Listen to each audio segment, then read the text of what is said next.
Good afternoon, everyone. So, this is the interactive session 10th for NPTEL course Experimental Physics 1. The course instructor is Professor Amal Kumar Das from IIT Kharagpur, and I am Rinalini, PMRF Research Scholar from School of Physics, University of Hyderabad. As you know, these interactive sessions for this course happens every Saturday 3 to 5. This time, due to some unavoidable circumstances, it had been postponed and it's happening today on 29 September. Okay, let's have a recap of what are the things that we discussed in last session, that is last week. So last time we discussed the experiments including how to determine coefficient of thermal conductivity for a bad conductor. You can call it insulator as well, because for a good conductor there is different method. For a not good conductor, we use the method called least disk method, and the working formula we had derived for this least disk method experiment. And after that we had done questions based on this as well. Another experiment that we had done was determination of electrical equivalent of heat. Here also we had understood what is the calorimeter, what is the law of calorimetry, and how we use it to determine the electrical equivalence of heat.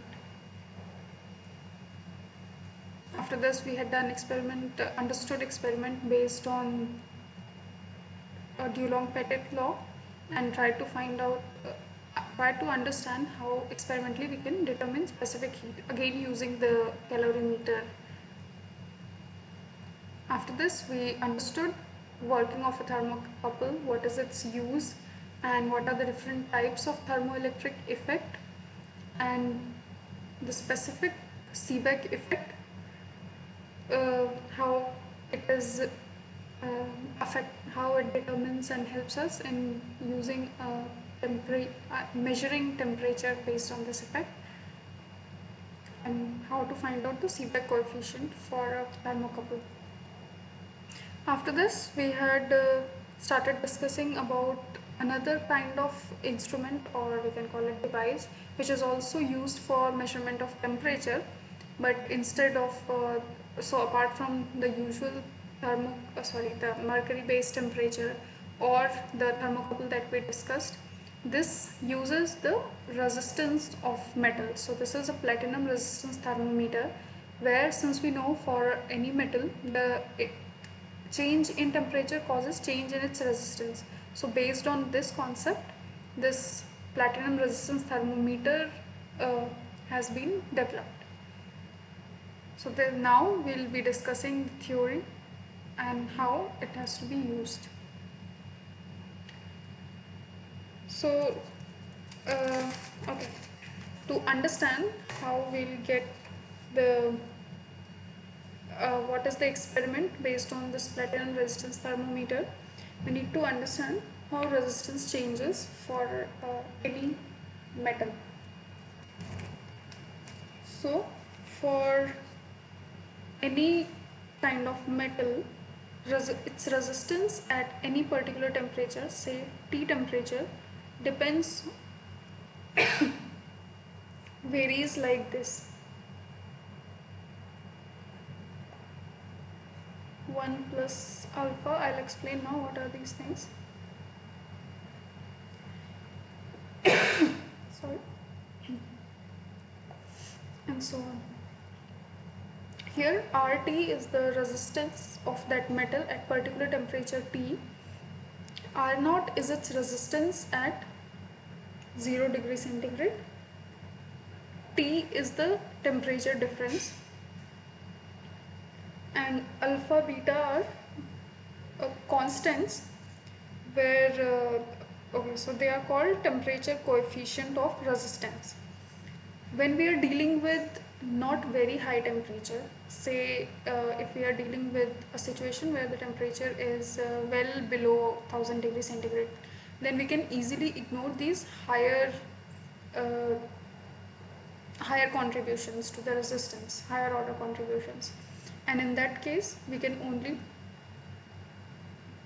consider that the resistance is depending on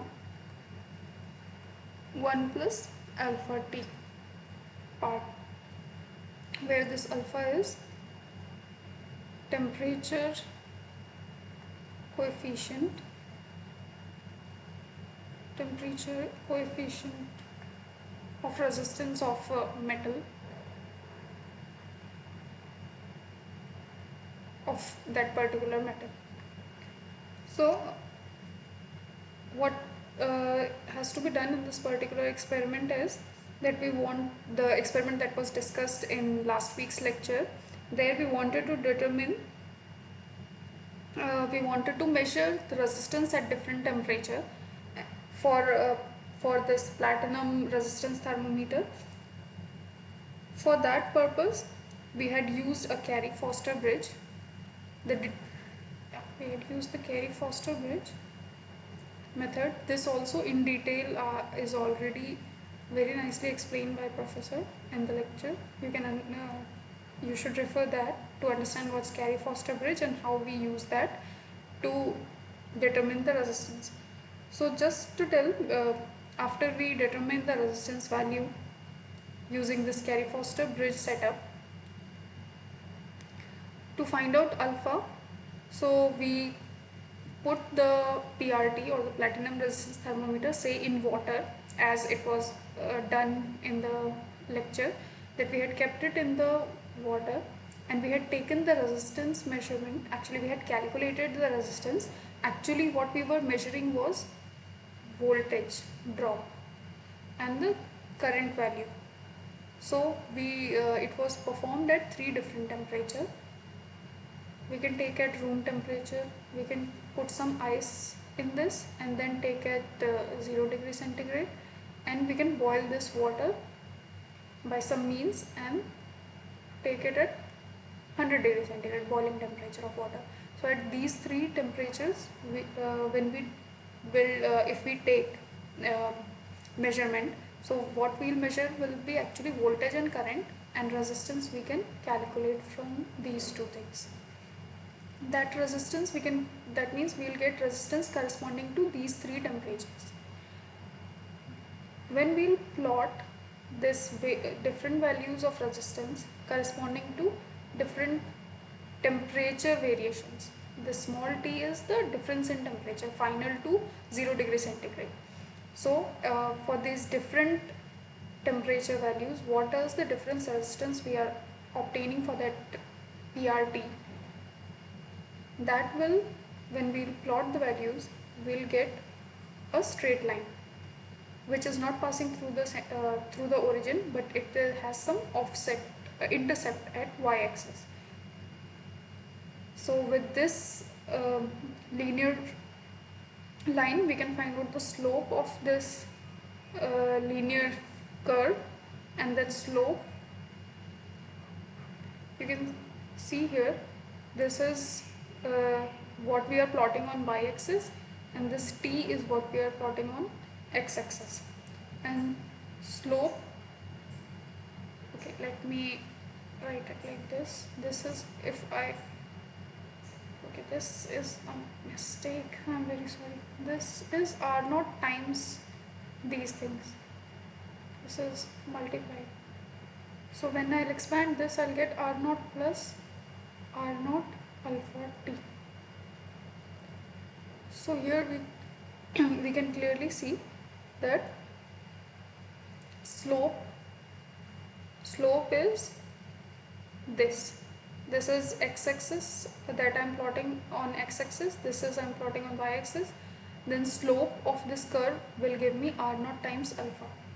Slope of this curve will give me R0 times alpha, and the y-intercept will give me R0, right? This is R0. This value, that is the y-intercept, when I'll substitute here, slope I'll get from here, then alpha will be this slope and this y-intercept actually. So from this we'll get our coefficient, temperature coefficient value for this platinum resistance thermometer. So this was what the main experiment that was performed. Now we have understood the theory. Now we can start doing some problems based on this temperature coefficient concept. So the question is, at 300 Kelvin, the temperature coefficient of resistance of a wire is 0.00125 per degree centigrade. So the temperature coefficient of resistance we are denoting by alpha. Its value is 0.00125 per degree centigrade. Next information is that at 300 Kelvin, at 300 Kelvin, its resistance is 1 ohm. At 300 Kelvin, its resistance is 1 ohm. Okay, so one thing what we can do is, this alpha we are taking in degree centigrade, so it will be better to convert these temperatures which are given in Kelvin. We will convert these as well to degree centigrade. So 300 Kelvin means how much in degree centigrade? So 1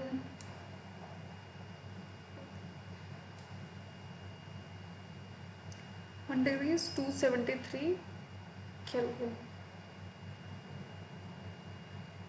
So 300 Kelvin means 300 minus 273, that is 27. This will be 27 degree centigrade,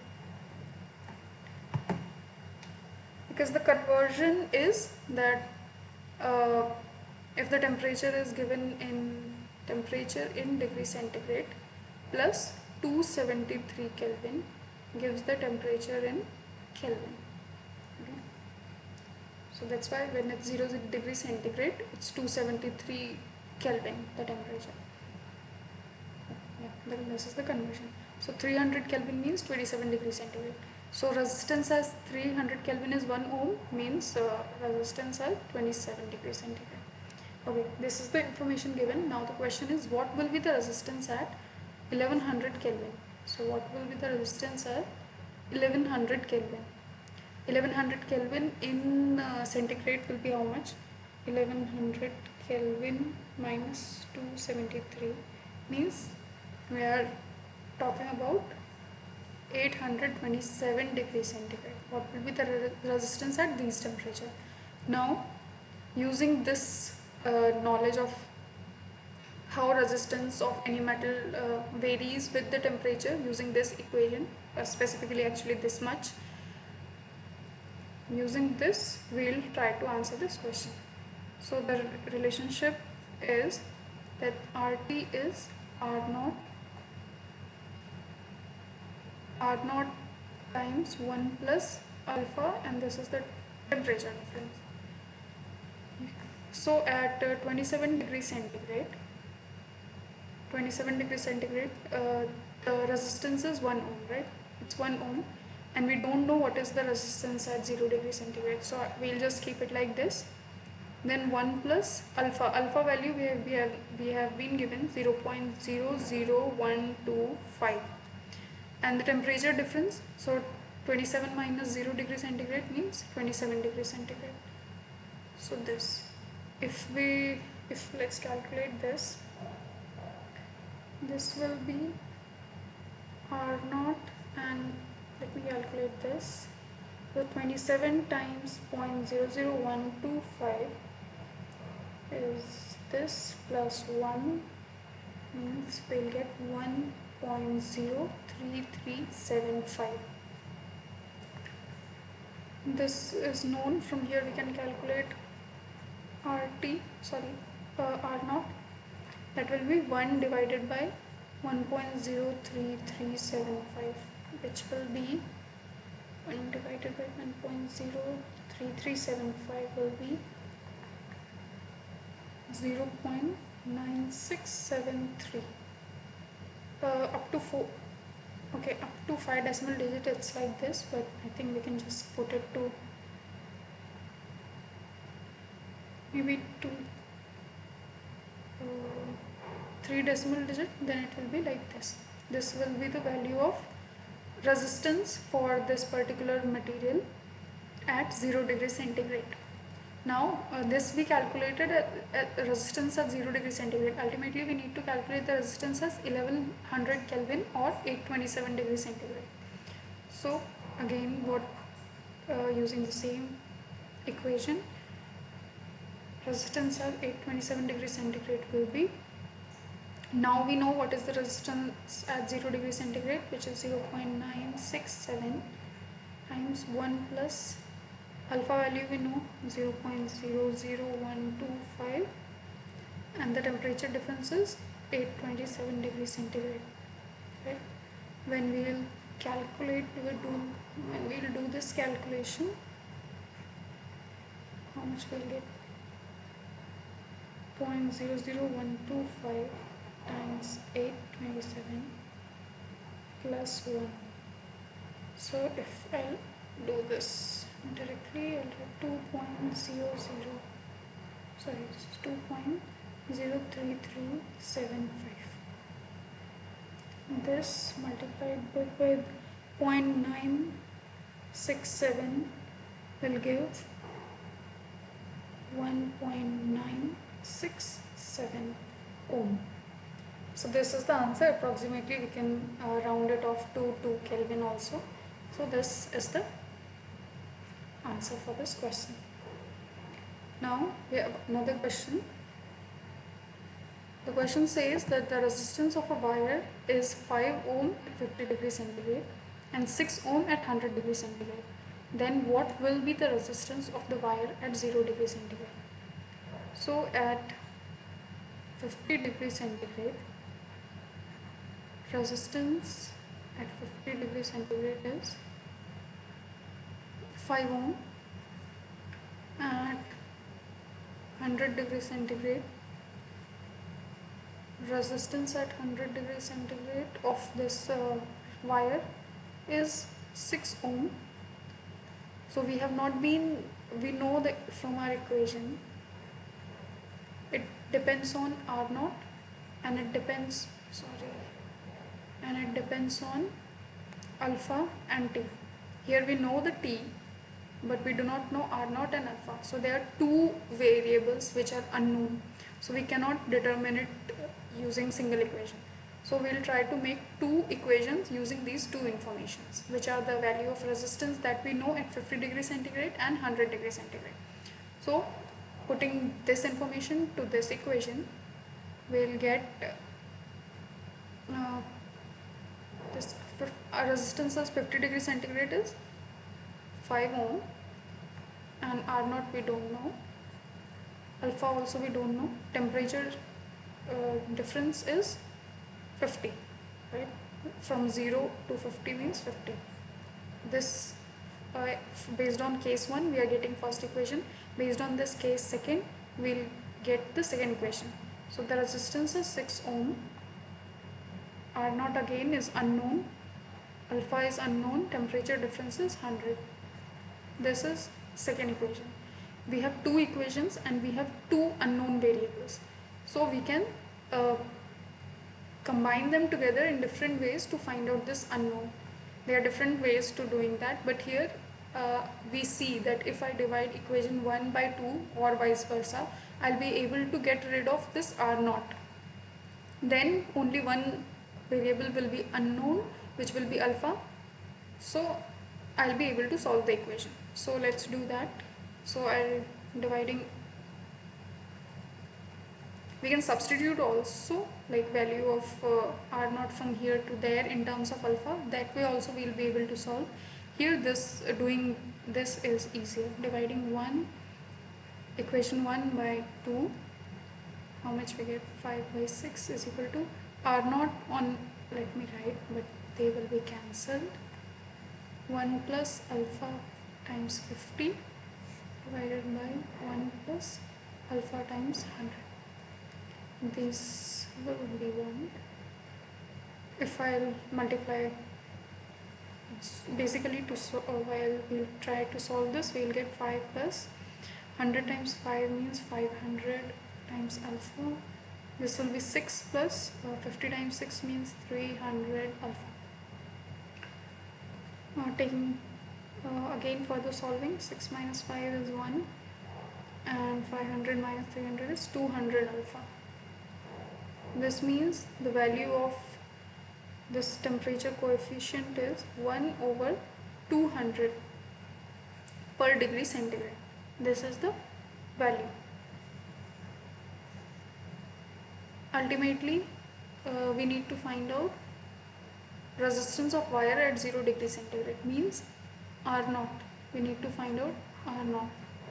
Now we know the value of alpha. If I put the value of alpha in this equation 1 or in equation 2, anywhere it's fine, then I'll be able to find out the value of R0, right? So putting this in equation 1, we'll get the value of, we'll be able to find out the value of R0.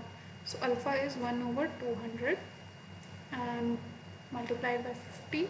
So this will be 4. 1 plus 1 by 4 will be 5 by 4. Sorry. This will be R0. 1 plus 1 by 4, right? This will be 5 by 4. So R0 value from here will be 5 divided by 5 by 4.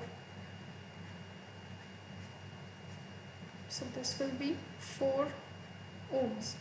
So for this particular wire, the resistance at 0 degree centigrade is 4 ohm. Okay, so this was regarding this platinum resistance thermometer. Now we'll move on to another experiment, which is understanding and studying the current voltage relationship of an LR circuit. What is LR? It's L represents the inductance, R represents the resistance. So here we are talking about two components in a circuit, which are inductor and resistor when they are together in a electric circuit. Here in this particular experiment, we want to determine the inductance of the inductor and its internal resistance for an LR circuit setup.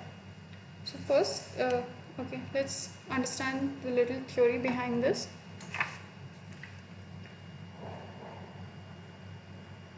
When we have inductor and resistor connected in series in a circuit like this, this is resistor.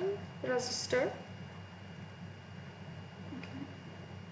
This is the solenoid coil representing the inductor, which is an inductor coil, and I'm supplying AC voltage in this circuit. Okay, this is AC voltage source. This is a resistor of resistance value R. This is an inductor whose inductance is L, and the internal resistance of this inductor we are representing by this symbol small r. This is the internal resistance of this inductor. Apart from the inductance, it has some internal resistance as well. So the voltage drop across this resistance, I can represent it VR, and the voltage drop across this inductor will be VL. One thing we know, since it's a series circuit, whatever current is flowing because of this voltage source, whatever alternating current will be flowing in this circuit, it will be the same current will pass through this resistor as well as this inductor, right? It's the same current. Thus, the source voltage I know anyway. So, and if I measure the voltage drop across this resistor and I know the value of resistance of this resistor, then I'll be able to calculate the current that is flowing in the circuit, right? It will be VR, whatever is the voltage drop across this resistor. I'm sorry. Divided by R. This is just a subscript actually. Yeah, don't mistake. So this will, I'll measure the voltage drop across this resistor and if the resistance is known, then I can calculate the current flowing in the circuit using this Ohm's law.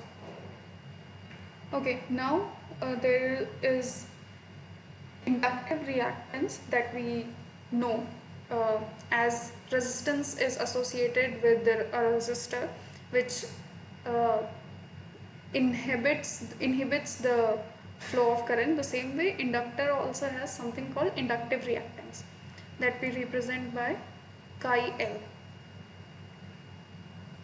which is also which is known, it's the product of the omega, which is the frequency of current flowing, and the inductance of it. So this is the inductive reactance, or inductive reactance of this inductor, and together the internal resistance and this inductive reactance together will give the impedance for this inductor. So the total impedance of inductor, the impedance of this inductor, where some part is coming from internal resistance and some part is coming from this inductive reactance, the total resistance we call impedance. So impedance of this inductor will be given by R square plus this chi L square, root of this thing, where chi L is omega L.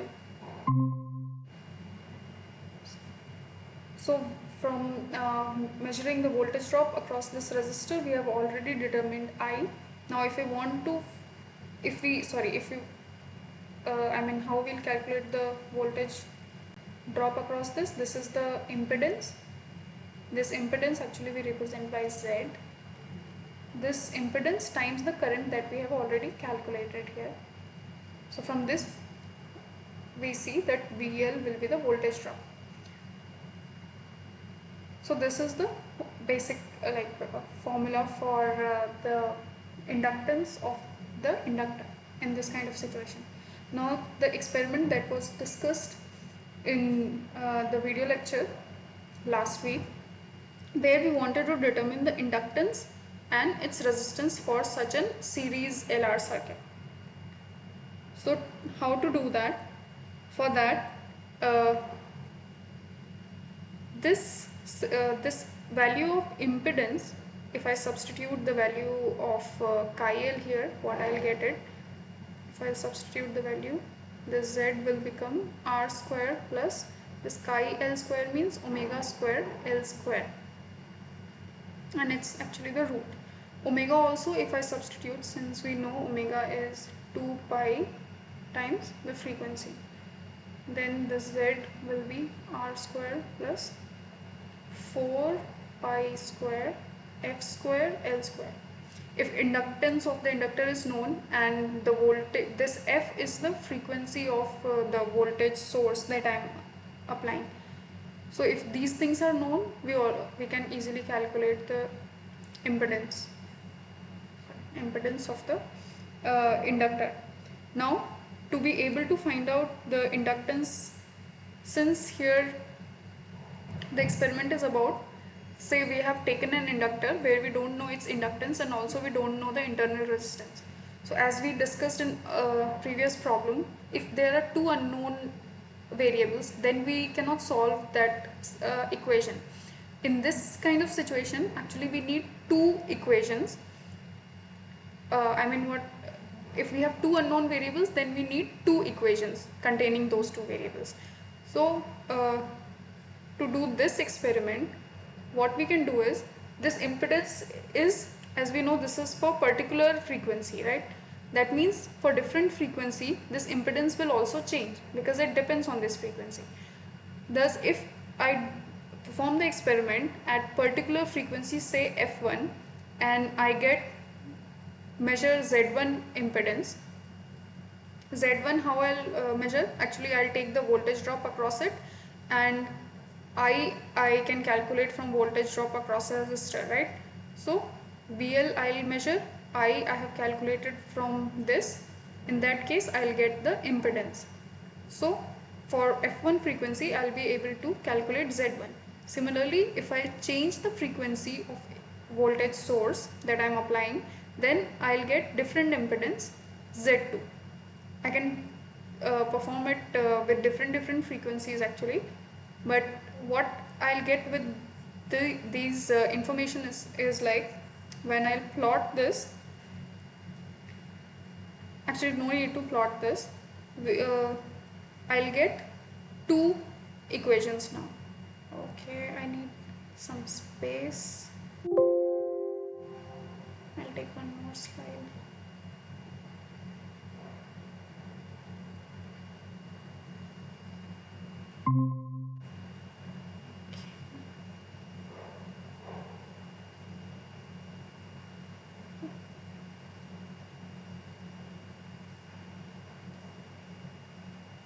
Yeah, so for F1 frequency, when I'll apply the voltage source at F1 frequency, I'm getting the impedance equation will be something like this: internal resistance and this 4 pi square F1 square L1, sorry, L inductor is same, so it's L square. This is one equation. Now when I change the frequency of voltage source, then the impedance also changes, and it depends, internal resistance will remain same, only this inductive reactance will change because it depends on frequency.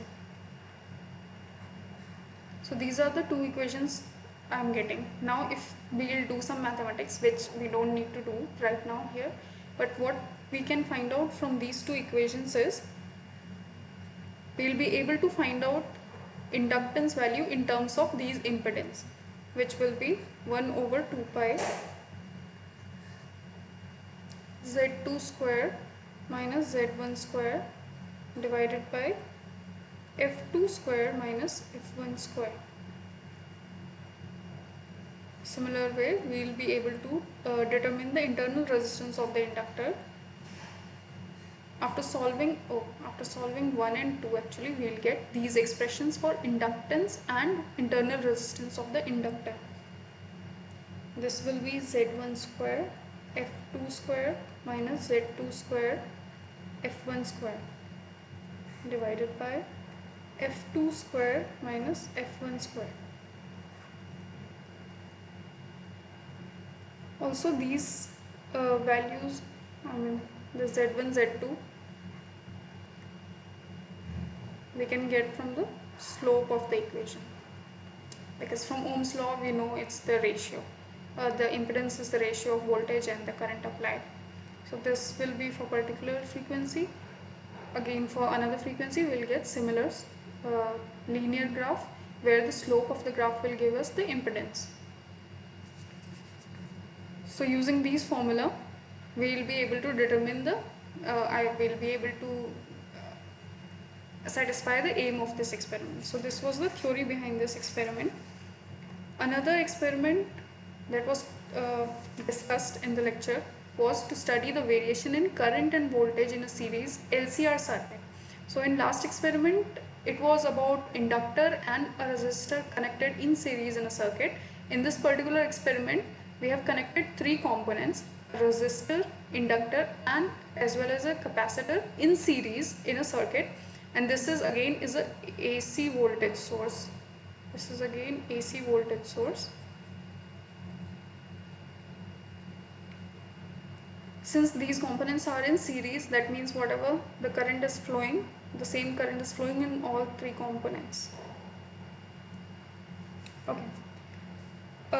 One thing that we need to know, that when AC current we pass in this kind of series LCR circuit, then say because I'm saying it's alternating current will flow, that current we can represent in sinusoidal form. I0 will be the amplitude, and like the oscillating wave equation we had understood, the same way we can write this. The current will be oscillating, so we can write it like this. When the current is oscillating, so across the resistor the voltage drop I'll represent by VR, across inductor, the voltage drop I'll denote by VL, and across C it will be VC. Okay. So the current when flows through this circuit, the voltage drop across resistor, it will be in phase with the current. So the current, as I'm saying, we are giving alternating current, means the current magnitude of the current is changing like this. It will change direction also, and its amplitude also changes. This is for the current, right? This is I naught, like maximum value. So the voltage drop also follows the same, it's in phase. So where the current is maximum, voltage also is maximum. Where it's minimum, voltage drop across resistor is also minimum. The magnitudes are different, but their change is same. That's why we say that potential drop that across resistor, that is VR, is in phase with the current. This is in phase. Whereas the voltage drop across inductor, that is out of phase with the current, and actually it leads. So when current is 0, the voltage drop across inductor is maximum, and when current is maximum, it comes to 0. So it's 90° out of phase. 90° out of phase. Voltage drop across inductor is 90° out of phase with the current value. It's leading the current actually. And the capacitor, on the other hand, it's also 90° out of phase with current, but the voltage drop across capacitor is actually 90° lagging. So when it's 0, it's minus, it's minima on the negative side. So the graph will be something like this. This is also 90° out of phase, but it's lagging. If this is in phase, this is leading, and this is lagging. This information that we have represented in graph, this is also shown using the vector form, where we show that if I represent this as current, then we say that the voltage drop across resistor is in phase. So I show VR in the same direction. The VL, it is 90° out of phase and leading. So we show that in this direction, and the voltage drop across capacitor, that is 90° out of phase but lagging, we show it in this direction. This is called the phasor. This shows the in phase or out of phase relation between the voltage drop and the current. So this we understood what is the relation between these voltage drop and the alternating current that is passing through the series LCR circuit. Now let's try to find out what will be the value of impedance and how we can find out the the resonance frequency, and what is resonance frequency for this kind of circuit. So if I change, the same phasor diagram, if I just take the, instead of this VC axis to be this side, if I just modify it instead to this is again I is here, VR is in phase, and this axis, if I take, VL is in this direction, VC is in opposite direction, so resultant here will be VL minus VC. And we know vector A plus vector B, the resultant is given by vector sum of those two things, right?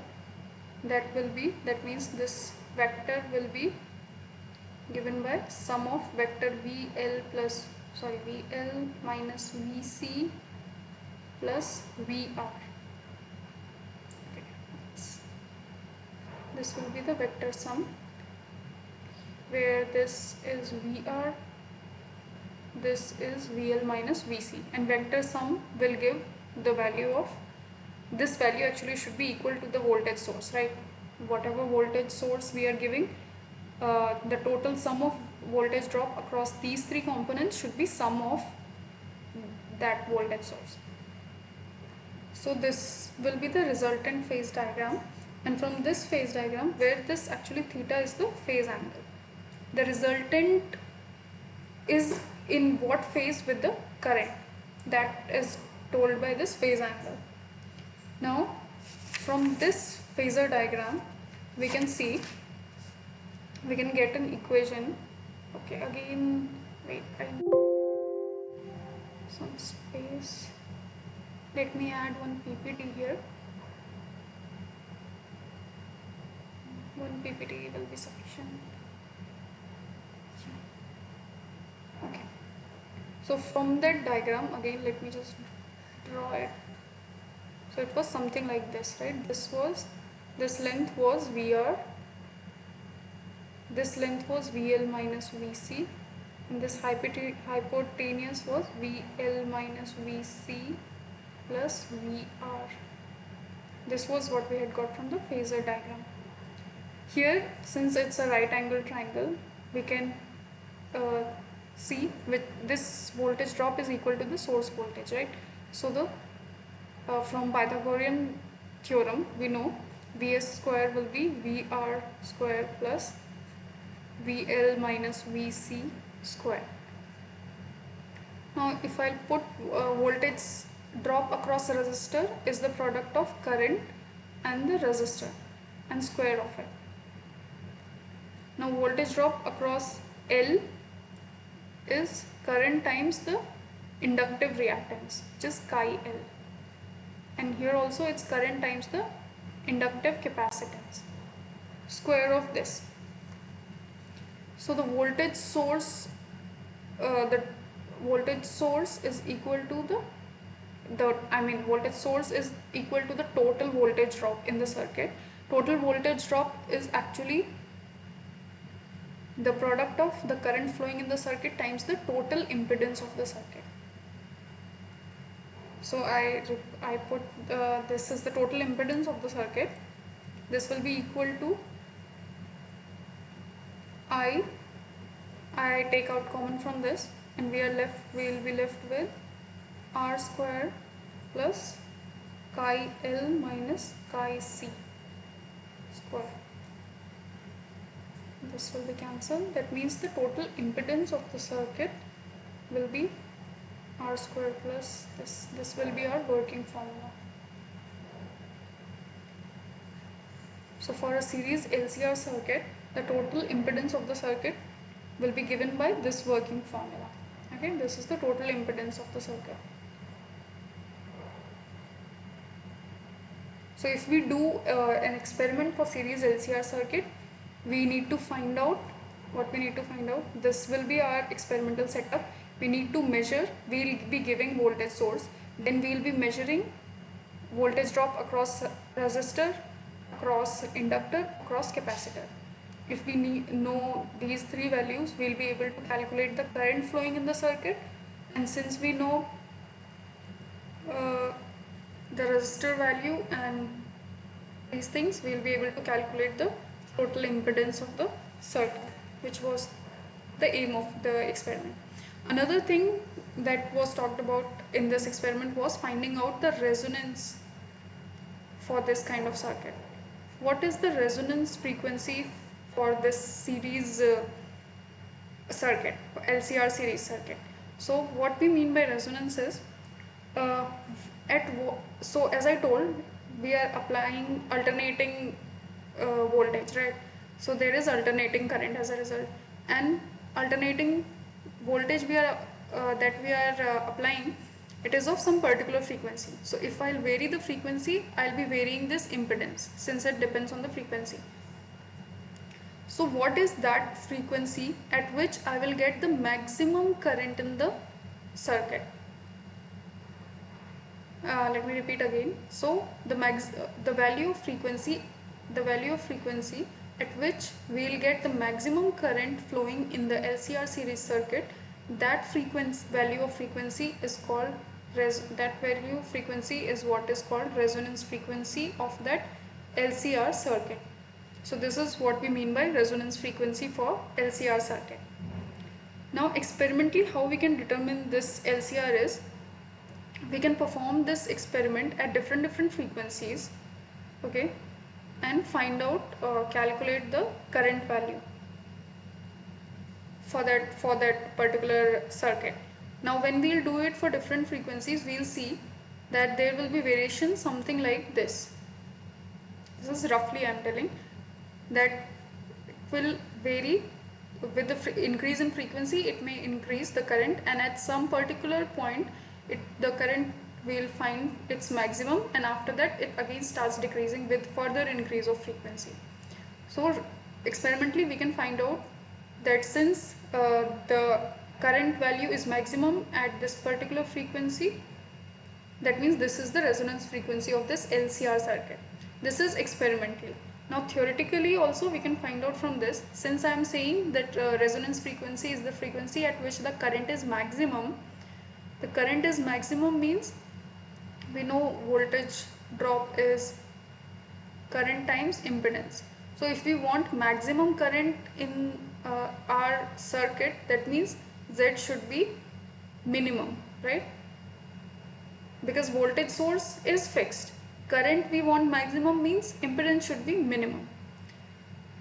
Total impedance of this circuit is given by this equation. So when this impedance will be minimum, we can see here this will be minimum if chi L will be equal to chi C. Then this will become 0 and the impedance will be at its minimum value. So when chi L is equal to chi C, that means since chi L means omega L and chi C means 1 over omega C, and omega is 2 pi f, so substituting that as well, 2 pi f L is equal to 1 over 2 pi f C. From this, multiplying these, we'll get f is equal to 1 over 2 pi under root LC. So theoretically, experimentally we can find out resonance frequency like this, but theoretically if we know inductance and capacitance of our inductor and capacitor respectively, then we can find out at what frequency the current will be maximum using this formula. So this was the theory behind the experiment that was discussed. Now let's move to another experiment that was discussed, which was about ballistic galvanometer. So galvanometer, in long back, I think second or third week session, we had discussed what is a galvanometer. It's basically a device that helps us to detect flow of current. And galvanometer, we do some modification that also we had discussed to make it into an ammeter or to make it into a voltmeter. So here we are specifically talking about another kind of galvanometer, which is a ballistic galvanometer. So galvanometer is a instrument which measures charge, current and voltage. Okay.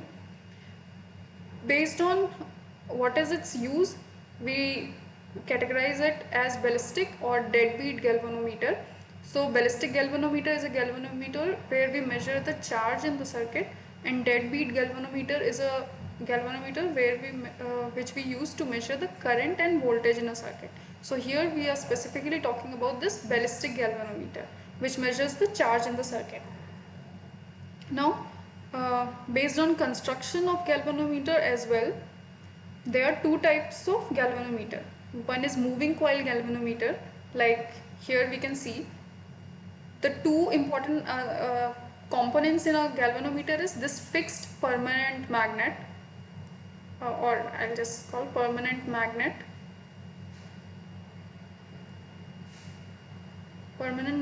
and this is the coil. When we are talking about moving coil galvanometer, means our permanent magnet is fixed and coil is moving. That is moving coil galvanometer. Whereas when our coil is fixed and the magnet is rotating, that setup is called moving magnet galvanometer. So these are like two type of galvanometers based on their constructions. Anyway, so moving on to the ballistic galvanometer. So this is how it looks actually here. uh, the Okay, so even in these galvanometers we need to understand this moving coil and moving magnet also, there are two varieties. For each of them, it's like the this coil, this could be either pivoted, like we can see here it's pivoted, it's rotating, but on this particular axis, so it's pivoted here. Another way, it could be just suspended.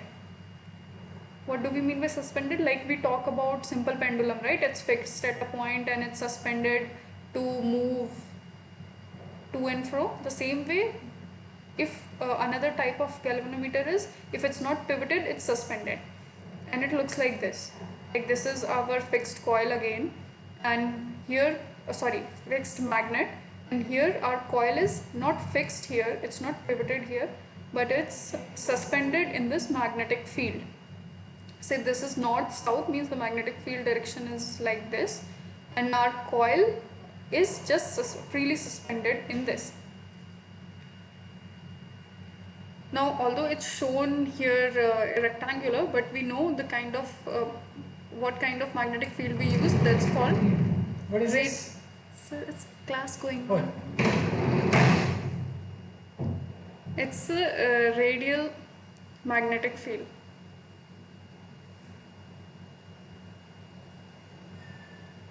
It's radial magnetic field, and the shape of this magnet is concave. It's actually, the shape is like this, right? That we had earlier understood, that by working of galvanometer, that why it's concave shaped, what is its use. So from this we get radial magnetic field. So from the setup, what we can see is that when the current starts flowing in the circuit, okay, if I tell you the direction for this, I mean direction of current, say the current starts to flow in this coil in this particular direction, okay, and the magnetic field is in this direction, and there is a spring suspended here. Anyways, so there will be Lorentz force acting here because there is charge flowing, and we know then that when a charge is passing in an area where there is field applied, here we know there is north and south pole, that means there is field, and this current is flowing here, means the charge per unit time is flowing. So because the charge is in motion, the Lorentz force will act on the charge, and the Lorentz force will be given by the charge times the cross product of velocity and magnetic field. Now we know velocity means distance per unit time or displacement per unit time. So if L is the displacement and T is the time, then magnetic field is B, I mean this cross product will be this sine theta, right? Now combining this, charge per unit time is what? It's current, right? Current times L B sine theta, or we can write it like current times this displacement vector and this magnetic field, cross product of these two things. So from starting from this expression, we could reach to this in terms of current. Now from this, here we see that the Lorentz force is cross product of length and magnetic field. This means when current from this conductor is flowing, magnetic field is also in same direction. That means the angle between them will be 0 degree. That means the force on this side of wire will be 0. Same on this side of wire, the force will be 0 because the length and the magnetic field, they are in same direction, so angle between them is 0. Whereas when the current, we are considering the current flowing in this direction and this direction, their angle between the magnetic field and this current carrying conductor is 90 degree. So in that case, in this situation, what will be the direction of force acting on the coil? So current is flowing in this direction, here in this direction, it's going in this direction, and finally here the force is 0, right? Because they are in same direction. Here also the force is 0 because of magnetic field, but here the force will be perpendicular, and here if we consider the magnetic field direction is this, then the force will be on this particular side of coil, it will be inside the plane, and on this particular side of coil, it will be out of plane. Since here the force is equal and opposite in direction, we know that it will result to the torque. It will result to the torque in of the, it will make the coil to rotate about, okay, we will see that what is this, but what we see is these two forces here are non-zero, they are of equal magnitude and they are opposite direction. When this kind of situation happens, that we have something where the force is equal magnitude and opposite direction, we know it results, we get torque. If r is the distance between these two forces, then this is the torque that we get, and it leads to its rotation about this axis. The same thing will happen, and which will lead to the torque, which will be product of, okay, let's say this is the length of the coil and the width is, say, b, small b. Then the torque for this moving coil galvanometer will be given by, b is the distance between these two forces, right? B cross F. This F will be, you know, it's L cross B times I. And here, since there is not single coil, but it's n number of turns are there in this coil, so we'll multiply it with n. Okay, from this we know that this current will be only, I mean, it's always this length will be perpendicular to magnetic field because we are using radial field. Thus we consider when these are perpendicular, means this sine 90 is equal to 1 case, that means the torque will be the small b, L, B, current in the circuit, and this will be the torque. Since B times L is this side multiplied by this side of the coil, that means it's basically the area of the coil. This is the magnetic field, this is the current flowing, and this is the number of turns. So this will be the torque acting on this coil, and it will result to the motion of this coil, about which axis it will rotate, about this axis about which it's suspended. So torque will be given by this expression. And okay, let's understand again. I'll again take one more.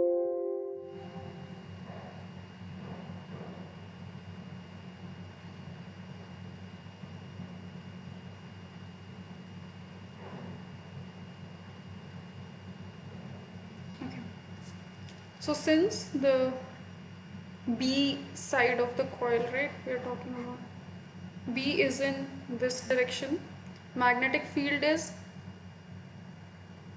here, magnetic field is inside the plane of the coil, then torque will be perpendicular to both of these, right? Here it's B cross B. So the torque will be perpendicular to both these directions, means it will be along this direction. And we know we had suspended the coil with the suspension is along this direction. That means the torque also has axis along this. So the Basically what it means, the coil is moving to and fro with its axis of rotation along this suspension.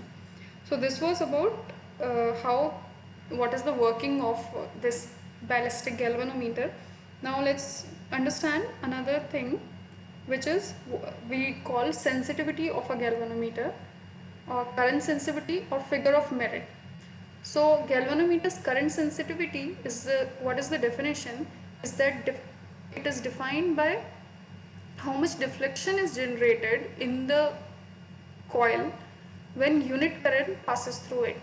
That is, when galvanometer produces a considerable deflection for tiny current, it is said to be sensitive. What it we represent it using di by d theta. That for how much deflection or how much twist the coil is suspended, right? So it's rotating means the thread or the wire through which it's suspended, when it rotates, that wire gets twist. That wire get twist, we are saying that twist here is we are representing by theta. So how much that twist or that deflection is generated in the coil when unit current passes through it, that is known as the current sensitivity or figure of merit.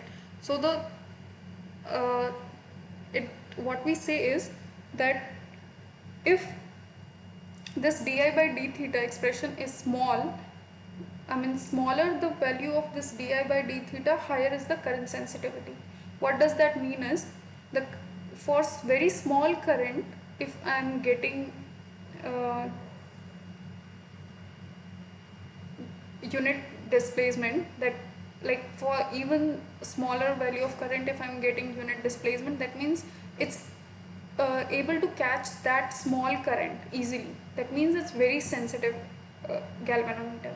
So the smaller the value of di by d theta, better is the sensitivity of that galvanometer. Now for expression of current sensitivity, since we know current,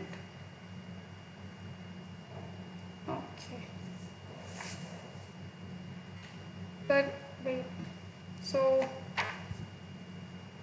okay, just a minute. Here current sensitivity is given by this, actually it's given by this expression. The theta is the displacement, I is the current. What it basically tells us is that current is proportional to the twist. That means I is equal to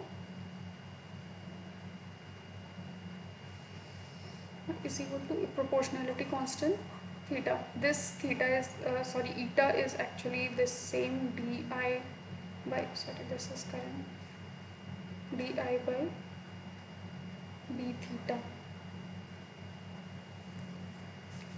This from here we can see it.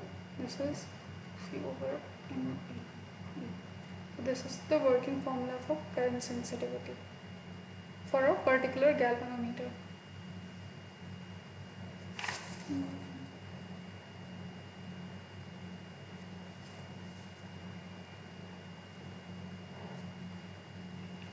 Yeah, so okay, so C is what actually here.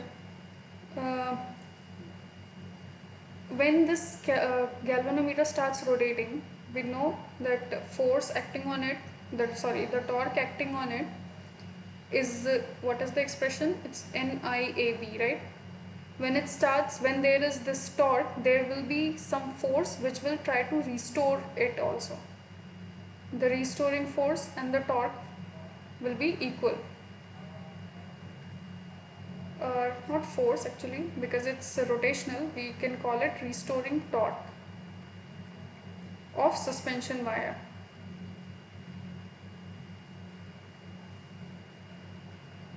That will be given by C theta. Here C angle, I told you, it's the twisting, so it's angle by which the suspended wire is twisted. and the C here is actually twist per length, or sorry, torque per unit twist of wire.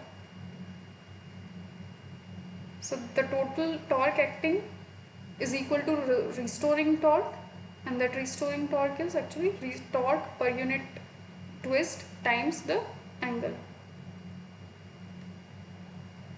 Torque per unit twist of wire times the angle. So this is what this C represent, and from this we can find out the current sensitivity of the galvanometer. Okay. Now, since we said ballistic galvanometer, we will be able to find out the charge. Able to measure the charge using this instrument. Thus, let's find out how what is the charge sensitivity of this instrument. Okay, I'm sorry for this.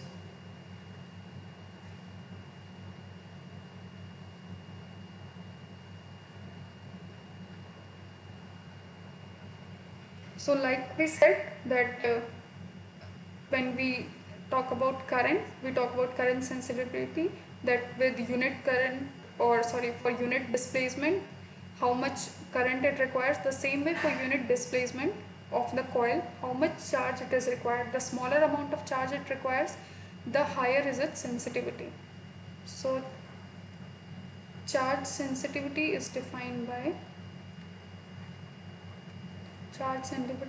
charge sensitivity is defined as charge required for unit deflection, and it is given by amount of charge required for unit displacement or unit twist in the suspended wire, given by this expression. And again, since we know torque is the rate of change of angular momentum, and expression of torque is N times current times magnetic field and area of the coil. If we'll integrate on both sides, we'll get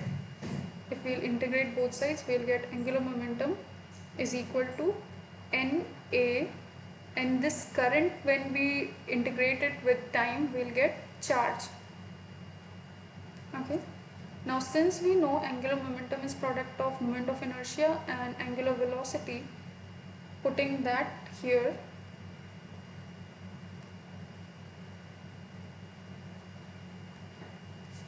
and with the knowledge that when this moving coil starts rotating, initially its potential energy is 0 and it has kinetic energy, that's why it starts rotating, and then its kinetic energy changes to potential energy. That conversion keeps on going. So considering this kinetic energy equal to potential energy equation, since kinetic energy for rotational system is given by half I omega square, and potential energy for spring mass system is given by half ks, right? For spring mass system,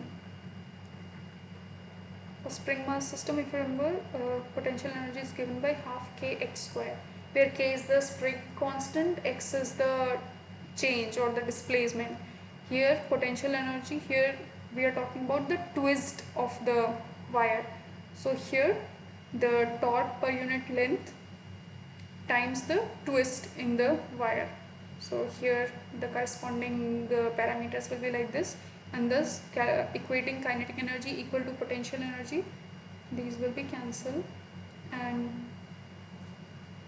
from this expression if we multiply it with I, then it will become I square omega square is equal to IC theta square, right? Now if we'll put this here, then we'll get, after rearranging, we'll get the value of charge in terms of moment of inertia and this C parameter. So here we'll get theta upon NAV under root CI, and after more rearranging, I'm writing the final expression, which will be this. Actually after this, if if you multiply it by root c and divide and multiply by root c you can get a numerator, and then the expression will become I by c, right? Now what we know is, where is that, this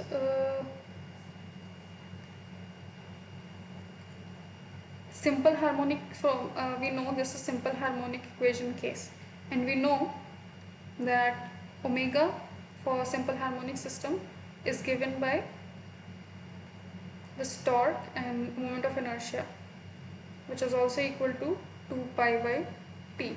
So using this knowledge, we'll substitute here, then we'll get c over NAB times 1 over omega, or we can also write it in terms of time period as NAB times t over 2 pi. I'm sorry, theta is here all the time, we should not forget theta. So this will be the expression of charge sensitivity. This will be the working formula for the experiment. So in this experiment, as you can refer to the video lecture where this experiment was performed, so we measure these parameters and then we find out the charge sensitivity of the galvanometer. So this was the working formula. Now based on this, I think let's do some questions.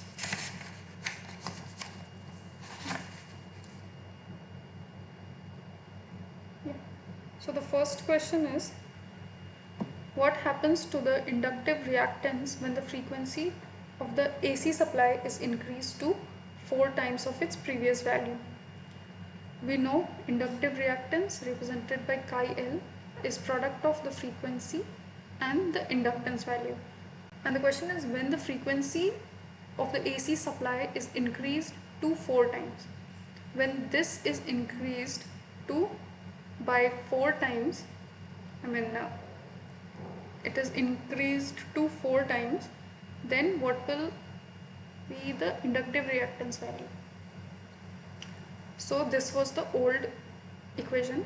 Now what will be the new inductive reactance if the frequency is changed to 4 times? So new frequency is 4 times the old frequency and inductance is same. That means, what is this? It is chi L.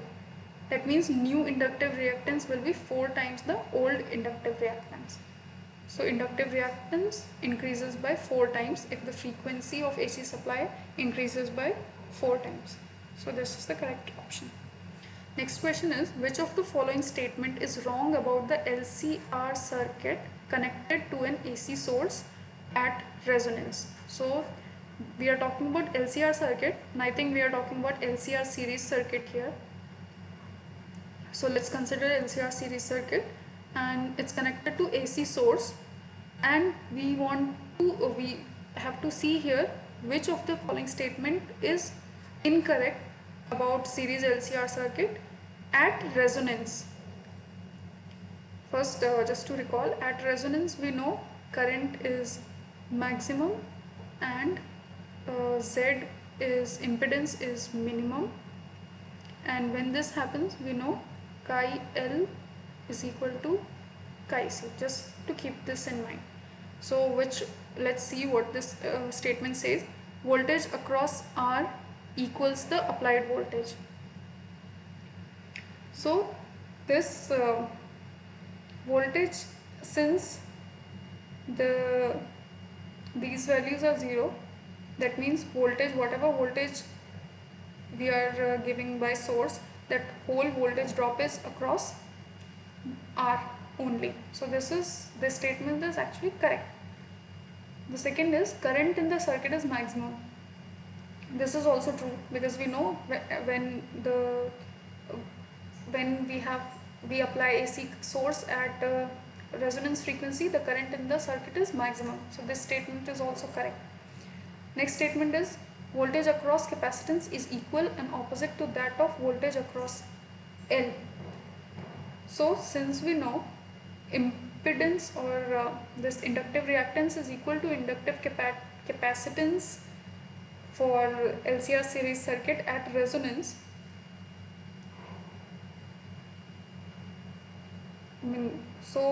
what this tells us is that voltage chi L is what?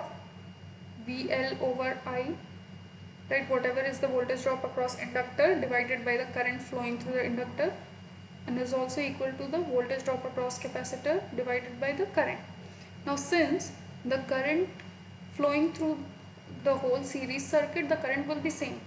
If the current is same, and we know at resonance this inductive impedances are also same, that means VL is equal to VC. At resonance we are talking about that at resonance VL is equal to VC.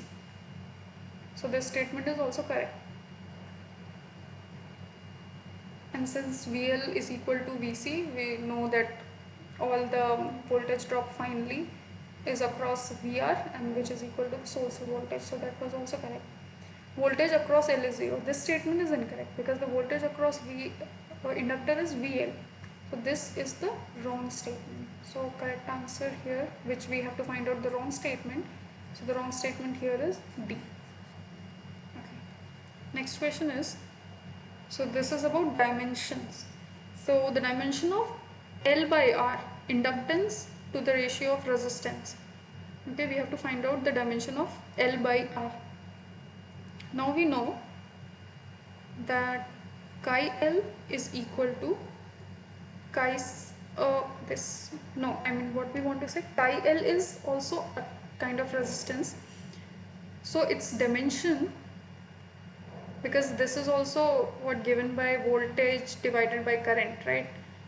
And we know that resistance is also voltage drop divided by current. So dimension of resistance will be same as dimension of this chi L, right?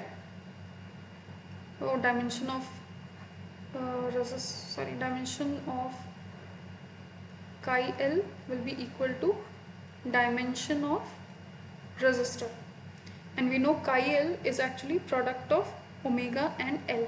So dimension of omega times inductance, this was subscript, this is product, will be equal to dimension of resistance. Now if I just take product like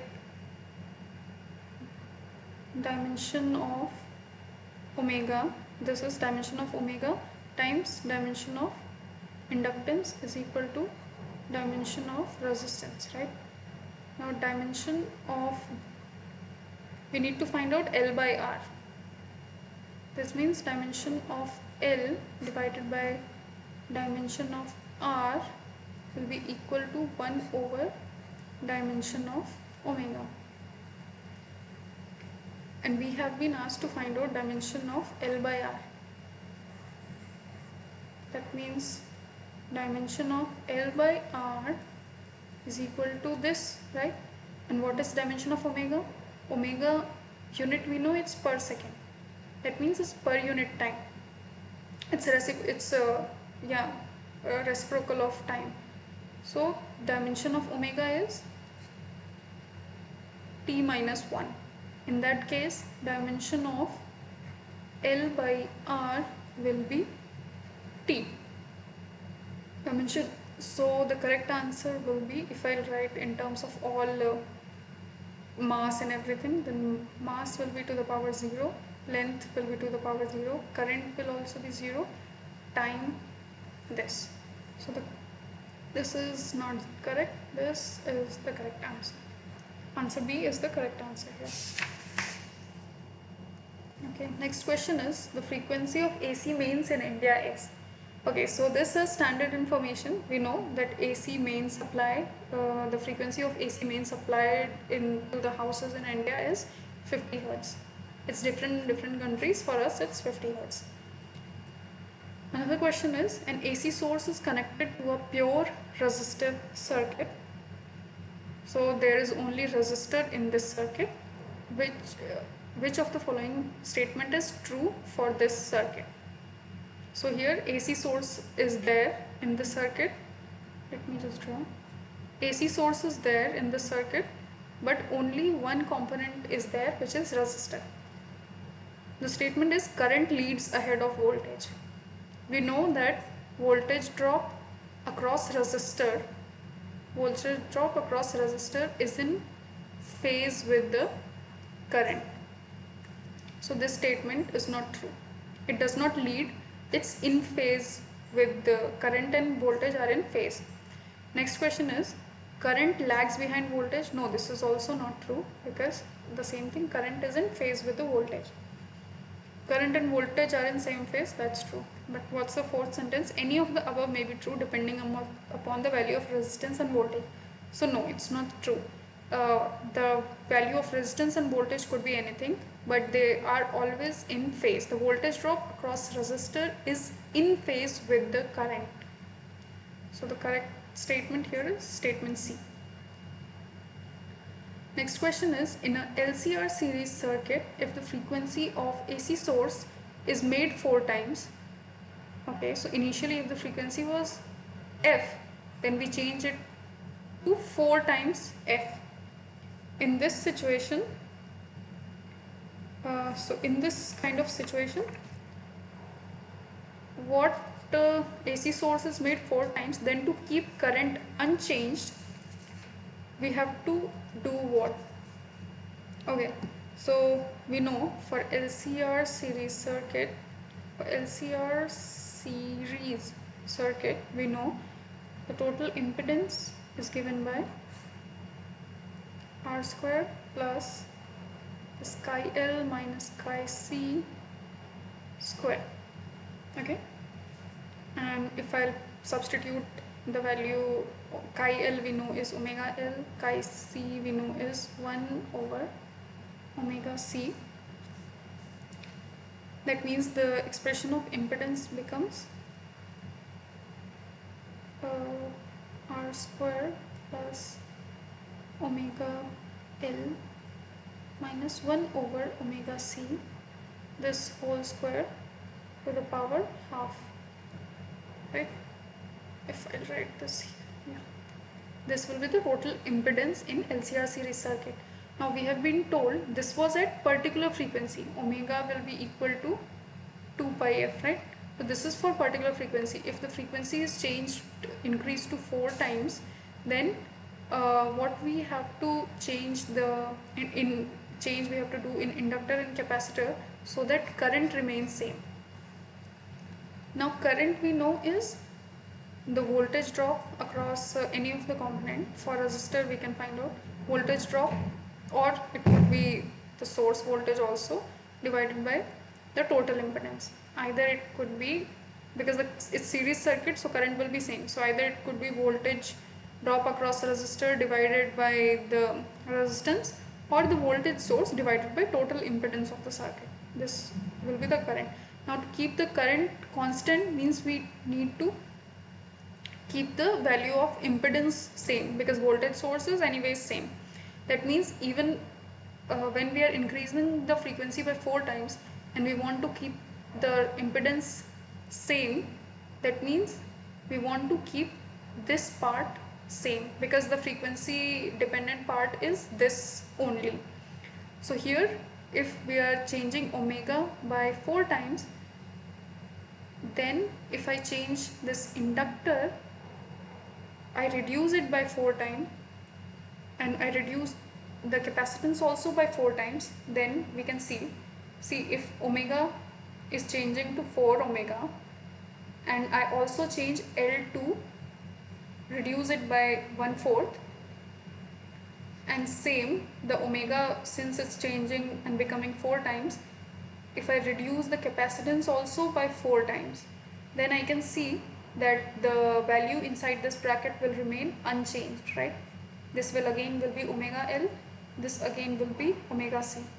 Since this expression, which is frequency dependent, it will remain same, that means impedance, total impedance will remain same, that means the current will remain same. Thus, the question was that frequency, if it increased to 4 times, then to keep the current same, what we have to do? That means we have to change L to L by 4 and C to C by 4. So this will be the correct answer here. Now next question is, the maximum value of power factor of LCR series AC circuit is. So actually for LCR series AC circuit, power factor is given by, power factor of the circuit is given by cos phi. Okay, where phi is the phase angle between current and voltage. Sorry. Phi is the phase angle between, if this is the phase diagram, phi is the phase angle between voltage and current. Power factor is given by cos phi, and in this we can see, so cos phi is what, this base and hypotenuse. So base is I, I will be here, R will be in phase with the current, voltage will be here for LCR series circuit, and this will be the impedance. So here you can see here the base is R and this hypotenuse is impedance.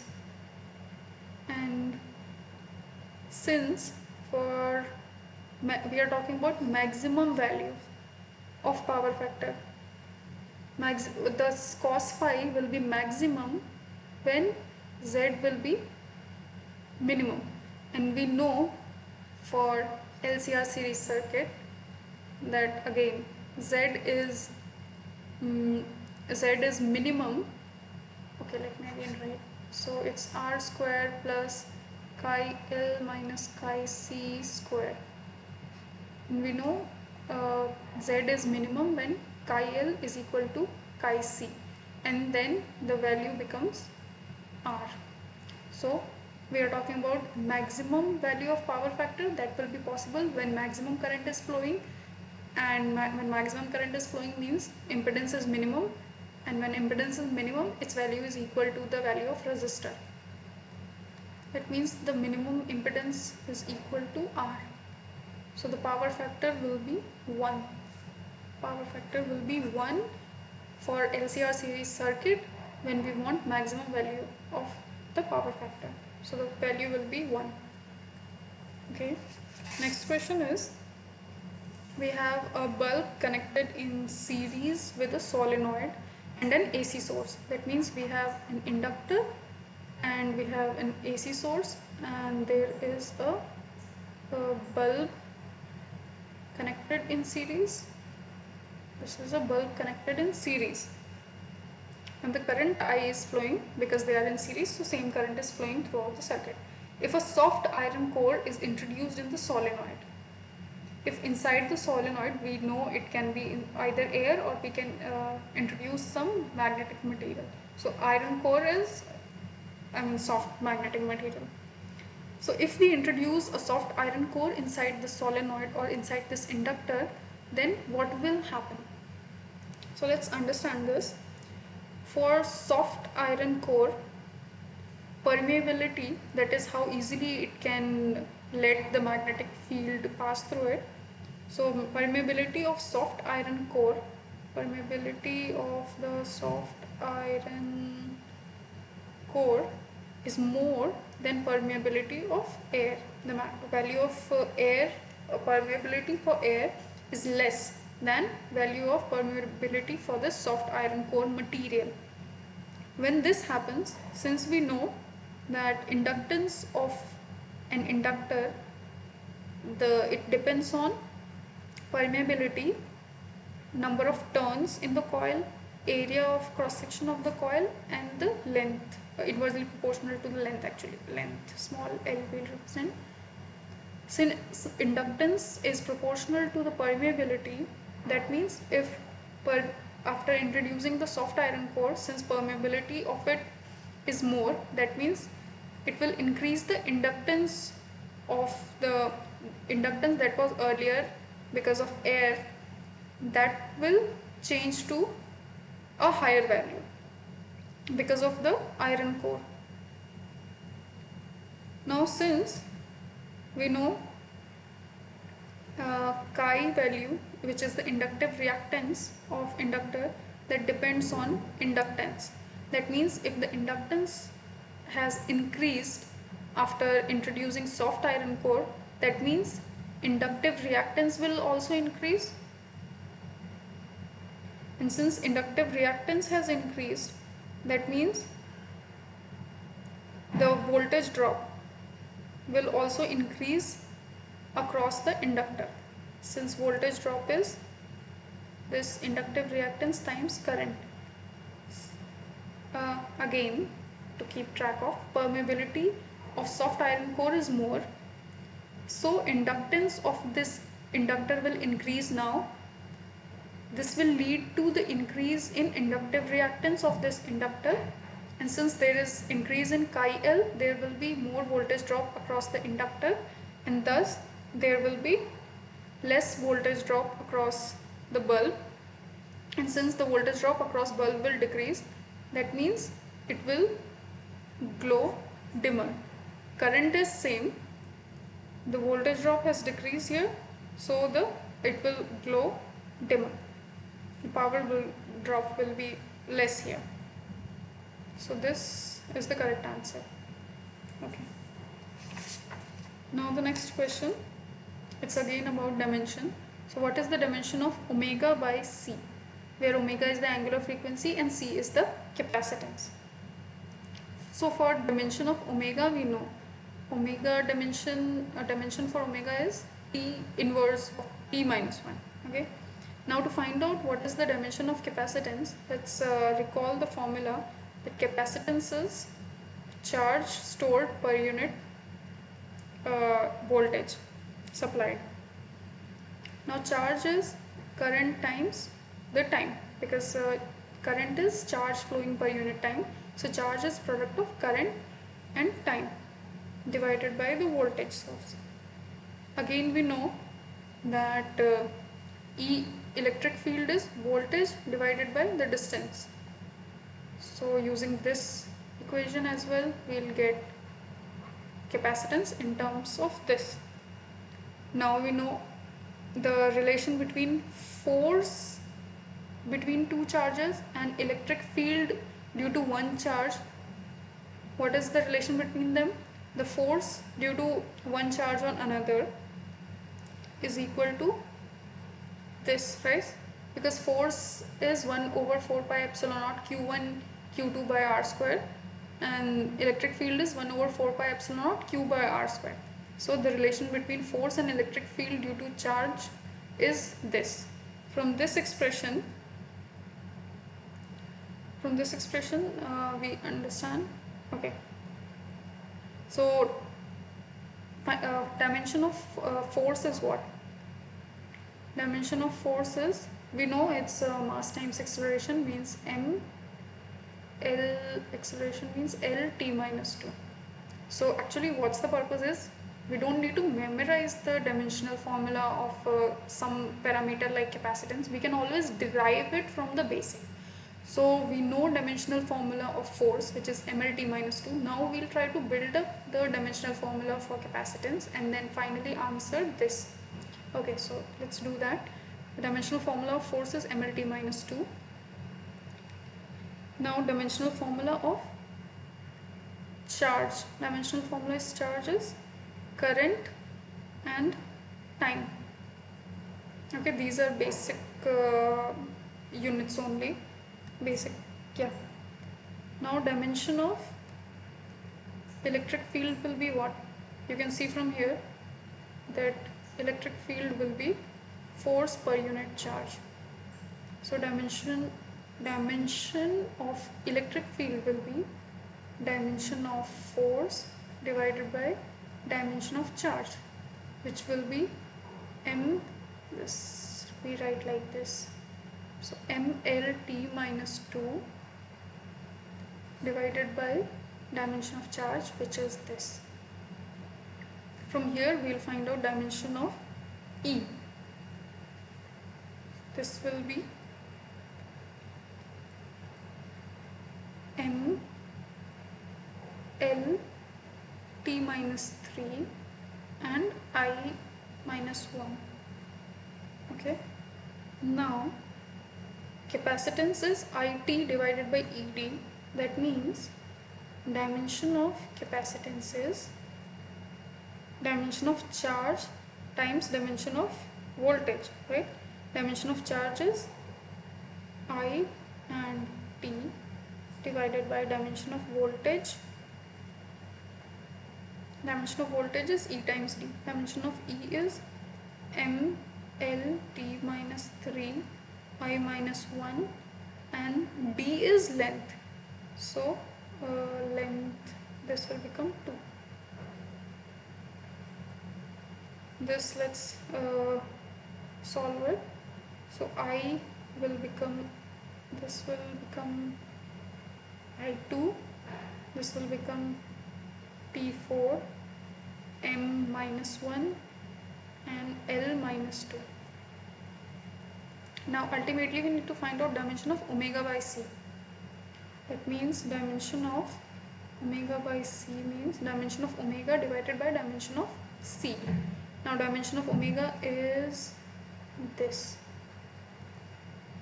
Dimension of omega is this and dimension of capacitance is this, which is I square T to the power 4 M minus 1 L minus 2.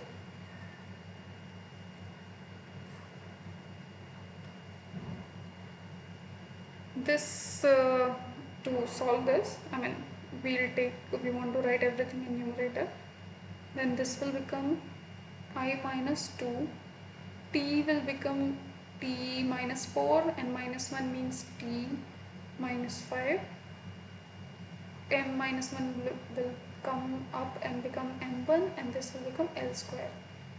So the dimension of omega by C will be this. So where is it? M L2 T minus 5 and A, or actually either we can represent the current dimension of current as A or I, it's same, there is nothing wrong. So if that is the case, then this is the correct answer here.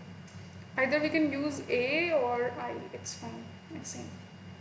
Okay, next question is the product of inductive reactance and capacitive reactance. What is the value of product of inductive reactance and capacitive reactance? So, pi L multiplied by chi C. We want to find out the product. Actually, I think they are asking unit of product of inductive reactance and capacitive reactance. Chi L is omega L, chi C is 1 over omega C.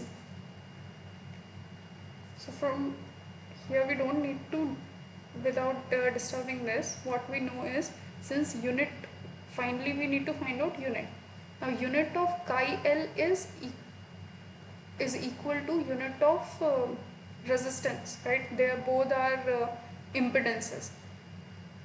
So we know unit of chi L is equal to unit of R and unit of chi C is also equal to unit of R. That means unit of product of chi L and chi C will be equal to unit of R multiplied by unit of R. That means unit of R square.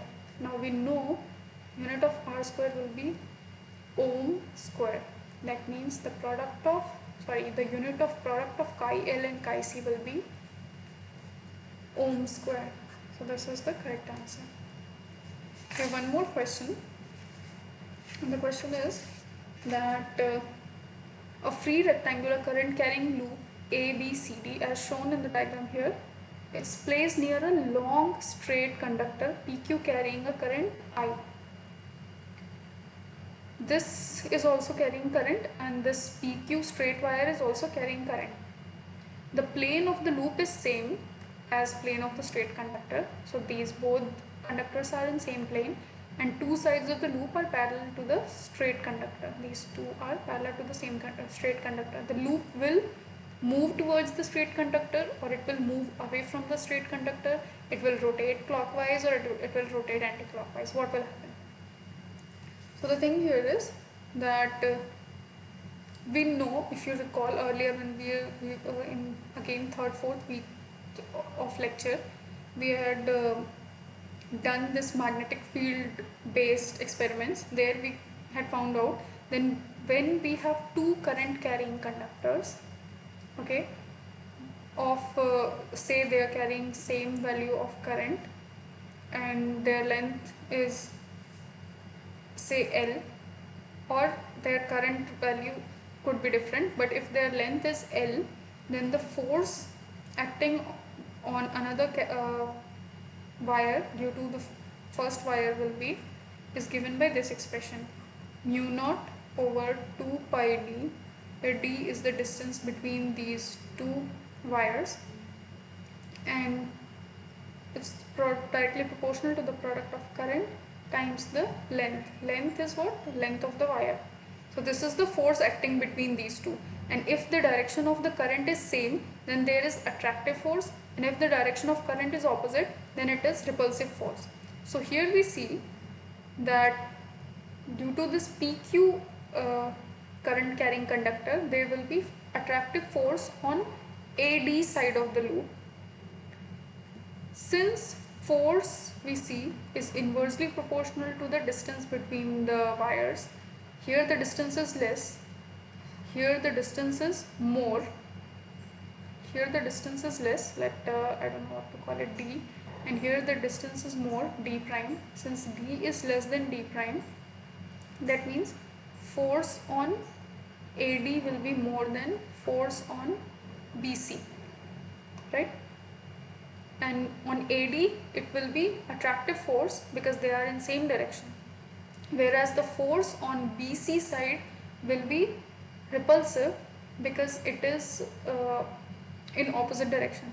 But since the magnitude will be higher for is higher, that means ultimately this loop will be attracted. Now what will happen to these two directions? Since these two directions are equal and opposite to, the current carrying in these two sides of loop are opposite in direction, the resultant will be 0.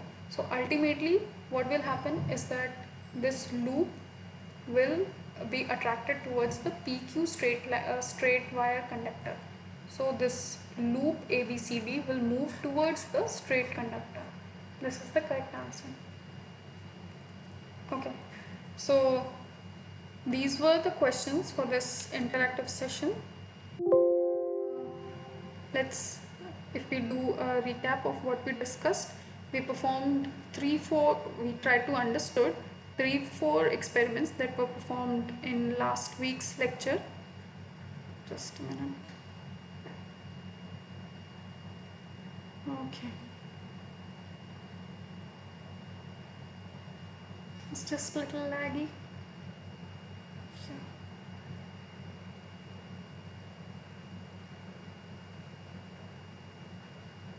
So we understood platinum resistance thermometer, what is its working. Just a minute, sorry. Yeah, we understood the working of platinum resistance thermometer and derived the working formula of it, and how the experiment is done for it. We understood that also, and using that experiment, how we can find out the thermal coefficient. It's getting hang. How we can find out, sorry, not thermal coefficient, the temperature coefficient of resistance for this kind of experiment. We figured out, we understood that as well. It's very hanging, but okay. After this, we understood LCR series circuit and how the voltage drop across these different components are in phase and out of phase with the alternating current in the circuit. Based on that, what is the meaning of resonance frequency for LCR series circuit, and when we can find out the maximum current in the circuit, which happens at the resonance frequency, that is when the impedance is less, and that happens when impedance of inductor is same as inductive reactance is equal to inductive capacitance, and that frequency is known as resonance frequency. After this, we understood the working of ballistic galvanometer, which is used to measure the charge flowing through a circuit. Yeah, and then we did previous year questions based on these topics. So this was today's interactive session. We'll do, we'll meet next week. Thank you. I'll stop the recording first.